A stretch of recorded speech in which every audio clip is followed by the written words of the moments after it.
Cool. Hi, I'm Mark. Originally from Belfast, and I'm going to talk a bit about my side hustle. Thanks to AI for the great title as well, but I'm going to talk about balancing a side hustle of food alongside a career in tech. I also timed this for 10 seconds, so if I talk fast, that's why. Mark, I work for a company called Glean, where we do special needs education in Leeds. But during the 2020 lockdown, I decided to start making pizza. So like everyone else in the world, I got into these sort of new hobbies and bought a pizza oven and put it in the back garden and started making pizza for anyone who would literally eat it.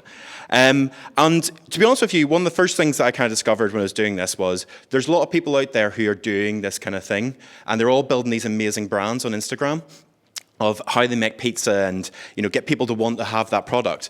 And whenever I give it a whirl, it was really poor. I had absolutely no idea what I was doing. I didn't know what the business actually was. Was I just going to share my story on Instagram of my pizza journey?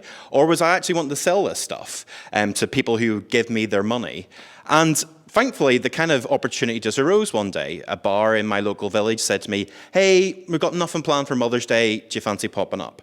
And I literally went. I had no kit to do this, but did my best and started making customers. I made pizza for people, and it worked. And overnight, it no longer was a hobby. I got bookings and all sorts of things for bar mitzvahs, weddings, birthdays, everything you can think of. And the business was just an overnight success. And I still don't really know why. Hopefully it's the food, but still trying to discover that. So one of the things that people always say to me is, you're working basically 7 days a week. And actually, in reality, I feel like I'm working 10 days a week because it's really, really hard work. You're balancing that full-time job and that career, but also finding the time to build the business and actually make the product. And people don't understand it. There's a lot of haters out there that go, do you just not have enough money at the end of the month? Or do you have an addiction to to Amazon that you need that extra cash? And they just really didn't understand that there's something from running these businesses that just, is what you need.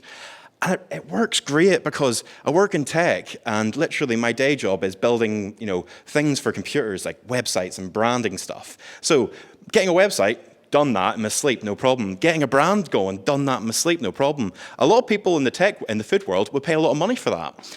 And in tech, it's quite a sort of flexible business. So I can pop out for 20 minutes on a random Tuesday to see my cheese guy and pick up a load of cheese.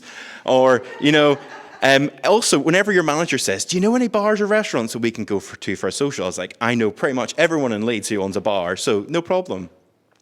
But one of the big things that I'm getting a lot in the minute is people going, "When are you going to go full-time? When are you going to stop doing tech and do more food?" And I think they really don't understand the reasons why I do it and the kind of benefits that I get from this being on the side. And it's the joy of doing it. It's not necessarily about, going and getting loads of money. It's that satisfaction you get making a sale. It's when you go and pop up at a bar or go to a farmer's market and people know you and you make these friends and relationships. And honestly, they're so weird. They're the weirdest relationships you'll ever have because you see these people once a month at a farmer's market, know absolutely nothing else about them other than the fact they make really good chili jam, and they really like the music I bring. And speaking of relationships, you need to build really good relationships to support you when you do these sort of things. So this is my partner, Gary. He works in food full time, and he is actually HMRC employee number 1.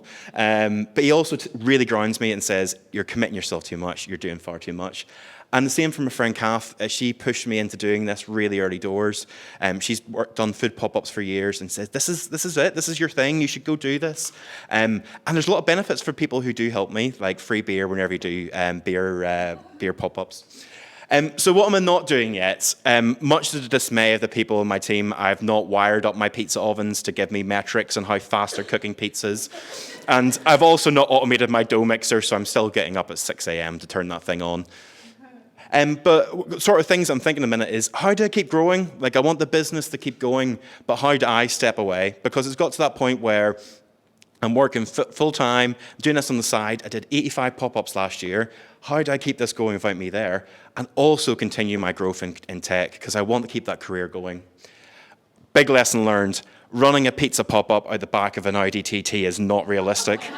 I did 4 trips in the back of that thing to get all my stuff to the bars. but I did it for a year, and I managed to get away with it. But you'd be glad to know, I did buy a van last year, and it's been really, really helpful because we've also used it for camping. So we went in the Eurotunnel, went to Belgium for a week, and took all the pizza stuff out and put a mattress in the back, and it was one of the best holidays we've ever had. So enjoy the time off. And finally, if it's not fun, you need to stop it. So once it no longer becomes a bit of fun and you're enjoying it, cut it out. I learned really quickly, it's not about quantity, it's about quality. So if I don't want to be at those pop-ups, if I don't want to be at those venues, I just will say no, because it's not worth my time and it's not worth the stress.